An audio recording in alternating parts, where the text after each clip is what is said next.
Ang pelikula ay nagsimula sa dalawang pulis na sina Roland at Johnny. Sa oras na iyon ay binabantayan nila ang isang gang na gumagawa ng masasama at mga iligal na gawain. Sinubukan nila Roland at Johnny na hulihin ang masasamang tao ngunit nanlaban sila at nagkabarilan. Matapos nilang pigilan ang mga masasamang tao, nakita ni Johnny ang napakaraming pera na kabilang sa laro. Nakaramdam siya ng pangangilabot dahil sa nakita niya. Sinabi niya kay Roland na kunin nila ang pera at paghatian. Walang makakaalam kundi silang dalawa lamang, ngunit hindi sumang-ayon si Johnny sa sinabi ni Roland dahil isa siyang mabuting pulis at tapat sa kanyang tungkulin sa paglilingkod sa bansa. Sabay bawi naman ni Johnny ang kanyang sinabi kay Roland na nagbibiro lang ito at sinubukan niya lang umano ang katapatan ni Roland. Nang tatawagan na sana ni Roland ang kanilang amo, biglang bumunot ng baril si Johnny at binaril si Roland. Kinuha ni Johnny ang pera at pinalabas niya na pinatay ng gang si Roland. Ginawa niya ang lahat na parang plano. Pagkatapos tumawag si Johnny para sa backup mula sa pulis at sinabing napatay ng gang si Roland. Makalipas ang isang oras, maraming pulis ang pumunta para tumulong. Sa puntong ito, si Johnny ay nagsimulang gumawa ng kwento sa harap ng pulis na para bang nagsisisi na hindi na protektahan si Roland sa oras na iyon. Pero sinabihan ng kanyang among pulis si Johnny na huwag masyadong malungkot sa pagkawala ni Roland dahil sinabi ng doktor na buhay pa si Roland dahil isinugod kaagad nila ito sa hospital. Nang marinig ito ni Johnny, nagulat siya at nag-aalala dahil si Roland lang ang nakakaalam kung ano talaga ang tunay na nangyari kung bakit siya nabaril. Habang sa hospital, ang mga doktor ay ginagawa ang lahat para mailigtas si Roland. Masama talaga ang kalagayan niya at halos nasa bingit na ng kamatayan, ngunit nalampasan niya ito at siya ay naligtas. Kinabukasan pumunta si Johnny sa hospital upang subukang patayin si Roland bago pa siya magsumbong sa mga pulis sa totoong nangyari sa kanya. Nang makarating si Johnny sa silid ni Roland ay nakita niya ang isang nurse na ginagamot si Roland.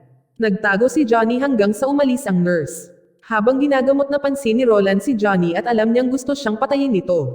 Bago pa ito magawa ni Johnny, nakahanda si Roland sa mangyayari dahil habang kinakausap ng boss ni Roland na si Regina ang nurse ay palihim niyang kinuha ang baril ni Regina sa kanyang bag.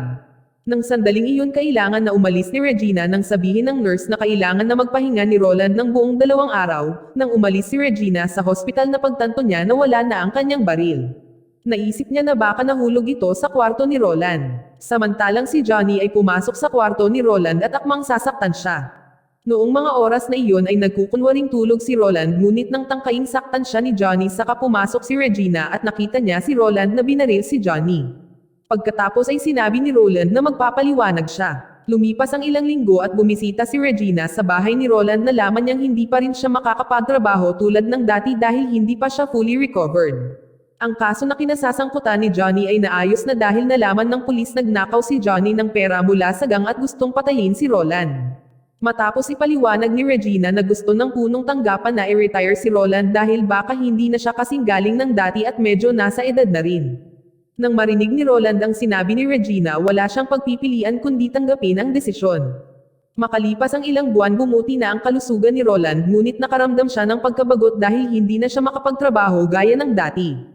Araw-araw nililibang niya ang kanyang sarili sa pamamagitan ng paglalaro sa kanyang iba't ibang armas. Nakakalungkot na malaman na ang kanyang asawa at mga anak ay namatay sa isang aksidente. Tapos nagbago nang biglang may taong dumating sa buhay ni Roland, isang lalaki na nagngangalang Connor kasama ang kanyang anak na si Nakita. Naghahanda sila para manood ng laban ng boxing at isa dito ang nobyo ni Nakita na si Mason at naipanalo naman ni Mason ang kanyang laban.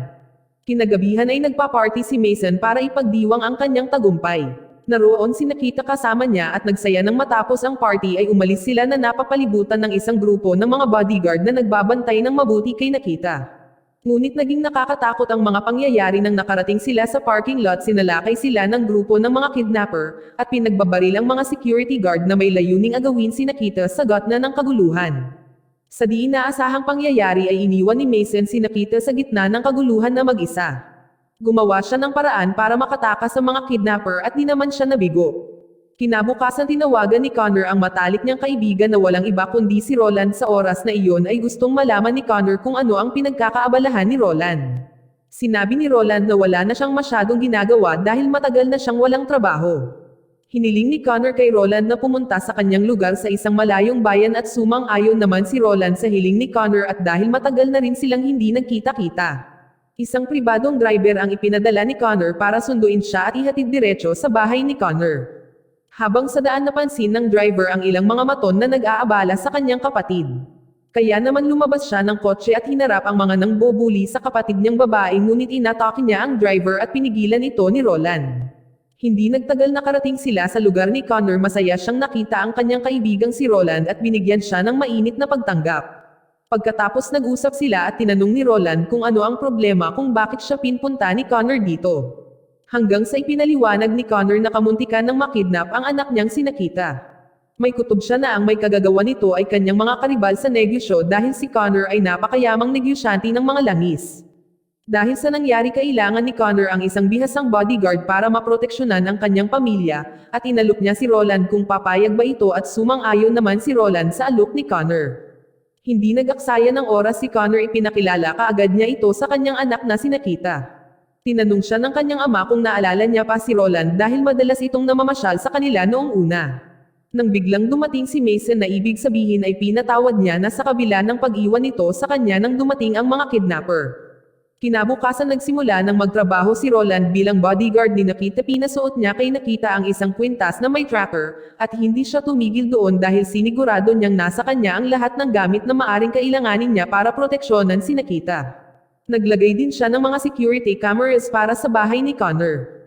Isang gabi si Roland ay tumambay sa isang nightclub kung saan nandoon si Nakita, Mason at ang kanilang mga kaibigan. Sa di inaasahang pagkakataon nandoon din si Cross, ang big boss ng Mafia Crew.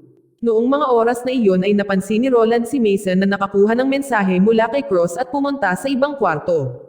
Si Mason ay nagtatrabaho para kay Cross dahil para siyang right hand nito at lingid ito sa kaalaman ni Nakita. Bigla naman may lumapit na lalaki kay Nakita at nakita ito ni Roland at pinagsabihan niya ang lalaki na umatras ngunit hindi siya pinakinggan nito. Bagkus nagsalita pa ito ng mga masasakit na salita. Hindi ito pinayagan ni Roland kaya binigyan niya ito ng leksyon. Pagkatapos nito niyaya na ni Roland si Nakita na umalis na sila nang biglang dumating si Mason. Sinabi ni Nakita na ipinagtanggol siya ni Roland sa lalaking nais mambastos sa kanya. Kinabukasan nagkita si Roland at Simon na isang detective at dati niyang kaibigan noong araw. Naging interesado si Roland sa background ni Cross, ang pinuno ng mafia. Nagbigay ng kunting impormasyon si Simon tungkol kay Cross. Si Cross ay isang malaking tao sa mundo ng mafia. Pinaghihinalaan siya sa lahat ng mga nangyayari na hindi maganda tulad ng pagpupuslit ng mga ilegal na gawain at pagkidnap, at ang FOI ay nakatutok sa kanya. Ngunit wala pa silang nakita na matibay na ebidensya laban kay Cross. Binanggit din ni Simon na ang pamilya ni Cross at Connor ay may alitan tungkol sa lupa at may kutob din si Simon na baka may plano si Cross laban kay Nakita. Hiniling niya kay Roland na makipagtambalan at tulungan siya. Kinabukasan nagkaroon ng oras sina Nakita at Roland para mag-usap sa isa't isa at sinabi niya dito kay Roland na hinangaan niya ito. At lubos na mapagkakatiwalaan, binanggit pa niya ang pakiramdam na mas ligtas sa kanya kaysa kay Mason. Maaring isang boksingero si Mason ngunit mas nagkaroon siya ng tiwala sa proteksyon ni Roland. Noong hapong pumunta si Nakita sa lugar ni Roland at pinag-usapan nila ang tungkol sa anak niya na kababata ni Nakita. Nalungkot siya na ang anak ni Roland ay pumanaw ng hindi inaasahan kasabay ng pagbabahagi ni Roland na namimiss niya ang kanyang anak at asawa sa bawat sandali, ngunit wala na siyang magagawa kundi tanggapin ang mga nangyari. Habang nag-uusap sila, nagpahayag si Nakita na ligtas siya habang si Roland ang nakabantay sa kanya. Pagsapit ng gabi bumalik si Nakita sa nightclub nang hindi kasama si Mason. Si Roland ay nakaupo sa tabi habang nakabantay sa kanya. Dahil medyo napadami ang inom na alak ni Nakita, umuwi na sila. Habang sila ay nag-uusap, pinagmamasdan naman sila ni Mason sa di kalayuan na mukhang naiinis. Kinabukasan palihim na sinundan ni Roland ang sasakyan ni Mason. Noong mga oras na iyon ay nakipagkita si Mason kay Cross at ang kanyang pangunahing sidekick. Binigyan ni Cross si Mason ng isang gawain na may kinalaman tungkol kay Nakita. Gusto niyang dalhin si Nakita sa isang lugar para kidnapin ito at nilinaw ni Cross na kailangang pumunta mag-isa si Nakita na walang ibang kasama kundi si Mason lamang. Mula sa malayo nakatanaw si Roland sa kanila at hindi niya narinig kung ano ang pinag-uusapan ng dalawa. Pagkatapos dumiretso na si Mason sa bahay ni Nakita at dali-daling niyaya niya ito para mamasyal. Nagtanong si Nakita kung ano ang dahilan kung bakit bigla siyang inanyayahan ni Mason na dapat kasama niya si Roland kung saan man siya pumunta. Ipinaliwanag ni Mason na gusto niya lang makasama ng solo si Nakita. Hindi nila alam na nakasunod lang pala si Roland sa kanila. Napaisip si Roland kung ano ba talaga ang pakay ni Cross kay Mason. Nang biglang pinahinto ng grupo ni Cross ang sasakyan ni Mason. Naging alerto naman si Roland sa pangyayari at nakipagbarilan siya sa mga tauhan ni Cross. Sa kasamaang palad na gawa pa rin nilang kunin si Nakita at sinasadyang natanggal ang kwintas ni Nakita na may GPS at itinapon ito sa isang tabi. Naabutan ng mga pulis si Roland at dinala siya sa istasyon ng pulisya at nandun naman ang kanyang kaibigan na si Simon na isang detective.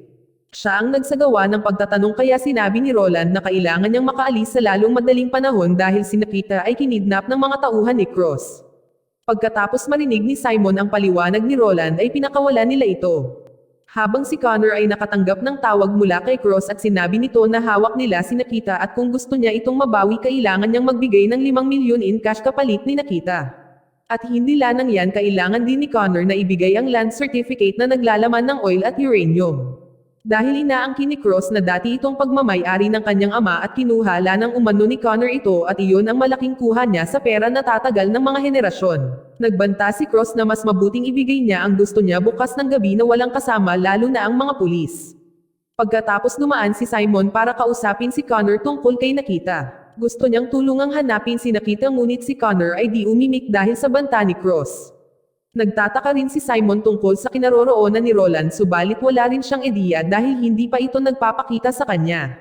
Samantala binisita ni Roland ang driver na kasama ng kanyang ate noon at tinanong niya kung dinala na ba ng driver si Nakita sa lugar ni Mason at sinabi ng driver na dinala niya nga ito. Inalok naman ng driver si Roland na ihatid siya sa kinaroroonan ni Mason. Naabutan nila ang mga kaibigan ni Mason na talagang mga tripulante ni Cross. Pagkatapos noon ay pinakiusapan ni Roland si Mason na ibunyag kung saan si Nakita. Sa wakas sinabi rin niya kung saan matatagpuan si Nakita. Pagkatapos nakipagkita si Roland kay Connor at sinabing alam niya na kung saan matatagpuan si Nakita. Sinabi ni Connor na pagplanuhan ng mabuti ang mga hakbang na kanilang gagawin dahil nag-aalala siya sa kaligtasan ng anak. Plano niyang ibigay ang hinihiling ni Cross basta lumabas at makitang ligtas si Nakita. Ayaw niyang mandamay ng ibang tao sa takot na baka malagay sa panganib ang buhay ni Nakita. Tumatakbo ang oras at kinabukasan dali-daling umalis si Connor na mag-isa para makipagkita at maibigay ang gusto ni Cross. Sa kabilang banda si Nakita ay bihag pa rin ni Cross at napakasakit para sa kanya na malamang kasabwat si Mason sa pagkidnap sa kanya. Noong mga oras na iyon si Cross at ang kanyang mga tauhan ay nagmamadali para makipagkita. At sa wakas nagkita sina Connor at Cross at iniabot niya ang bag kung saan naglalaman ng hiniling ni Cross. Pagkatapos ay sinabihan ni Cross si Mason na ilabas si Nakita. Sa di inaasahang pagkakataon nandun din si Roland para iligtas si Nakita di siya nag-aksaya ng oras at inilabas ang mga sniper ni Cross para sa protection. Matapos makuha ang mga diamante, pera at sertipiko ng lupa inutos ni Cross sa kanyang mga tauhan kasama ang mga sniper na ilabas si Connor. Sa puntong ito biglang sumulpat sina Simon at ang mga kasamahan niya at napigilan si Cross sa kanyang plano. Samantala si Roland ay abala sa paghahabol kay Mason para mailigtas si Nakita. Hanggang sa naabutan niya ito at binugbog si Mason.